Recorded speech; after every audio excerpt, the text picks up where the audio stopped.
Hello guys, welcome to my YouTube channel Avinash maths Mantra. I hope कि सभी लोग अच्छे होंगे और अपनी स्टडीज़ को बहुत ही अच्छे से कंटिन्यू कर पा रहे होंगे। बहुत टाइम बाद हम लोगों ने कुछ ऐसा लाए जो आपके लिए फ्रूटफुल है। और कहीं ना कहीं हमारे पास जो 2D एंड 3D में कंटेंट था कहीं भी काफ़ी कम था, तो मैंने सोचा कुछ अच्छे ऐसे क्वेश्चन डाले जाएँ जहाँ पे लोगों को प्रॉब्लम होती है और कहीं ना कहीं उनको दिक्कतें फेस करनी पड़ती हैं।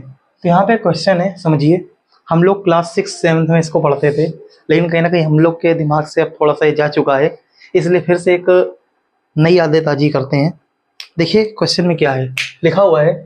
पैरामीटर एंड एरिया क्वेश्चन है, लिखा है एक कोई ट्राइंगल है जिसकी 3 साइड्स हैं। क्या है? 16, 20 and 24 centimetre.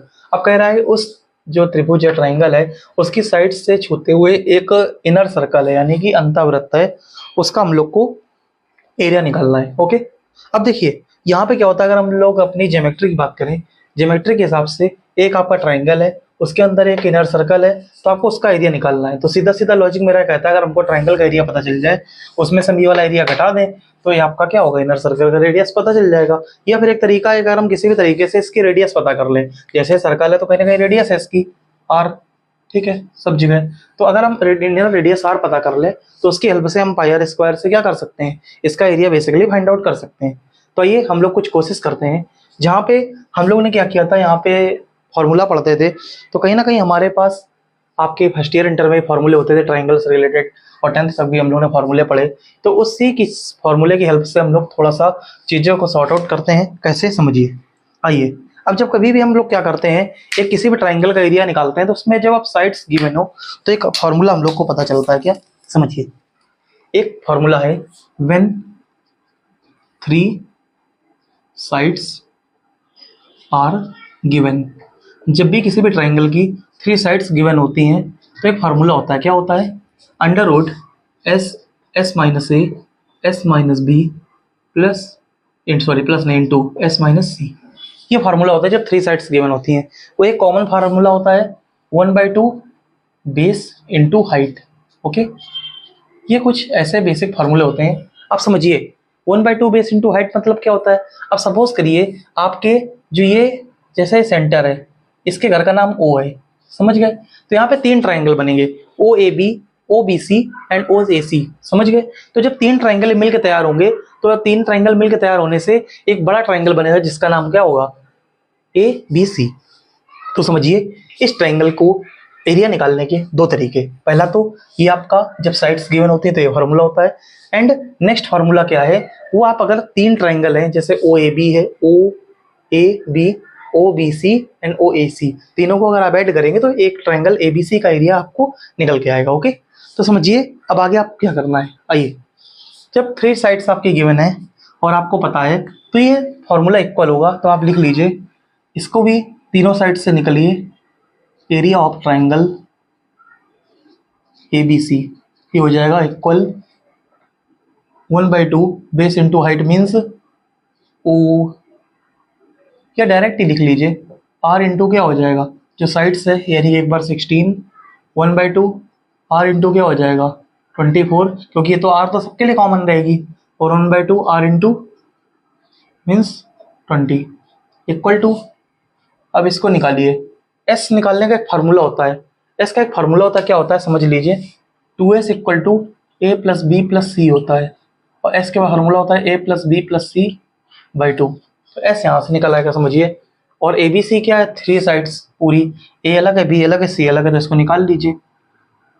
A means 24, 20 and 16/2 means क्या हो जाएगा, 12, 10, 8 मीन्स 30। एस की वैल्यू 30 आ गई। अब यहाँ से लिख लीजिए 30 into 30 minus 24, 30 minus 20 and 30 minus 16।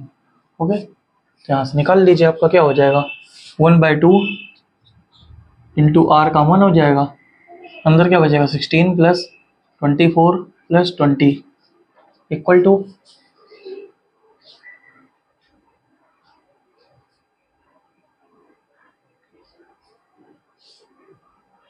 निकालिए यहाँ से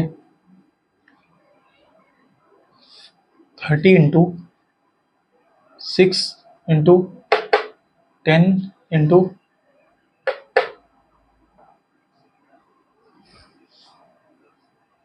14। ओके, अब यहाँ से स्क्वायर करेंगे, टोटल हो जाएगा 16 30 आर इक्वल टू किसके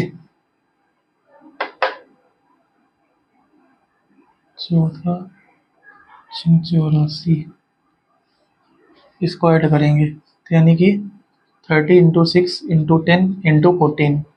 ओके, तो इसको टोटल करेंगे 900 आर स्क्वायर। ओके, और इसको निकालते हैं हम लोग, तो फॉर्मूला हो जाएगा 30 into 6 into 10 into 14 divided by क्या हो जाएगा 900 आर। ओके, 900, इससे ये कैंसिल हो जाएगा, कितना आ जाएगा R square is equal to 6 3 18 into 14।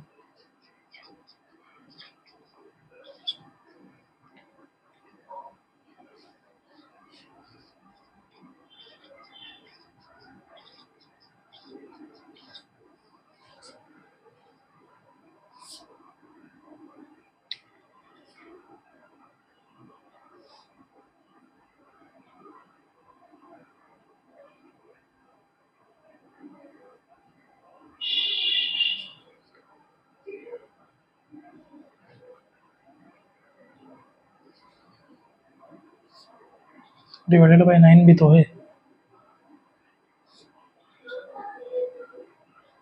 3 3 9,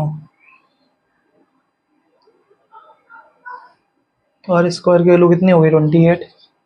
तो बस आर स्क्वायर की वैल्यू 28 हो गई, तो बस निकाल लीजिए, आर की वैल्यू पता चल गई। एरिया ऑफ सर्कल, या फिर इसको बोल देंगे इनर सर्कल, क्योंकि अंतर्वृत्त की बात कही थी ना। तो क्या हो जाएगा पाई आर स्क्वायर, पाई आपको पता ही है, आर स्क्वायर की वैल्यू आएगी 88 सेंटीमीटर स्क्वायर। तो ये आपका आंसर आ गया।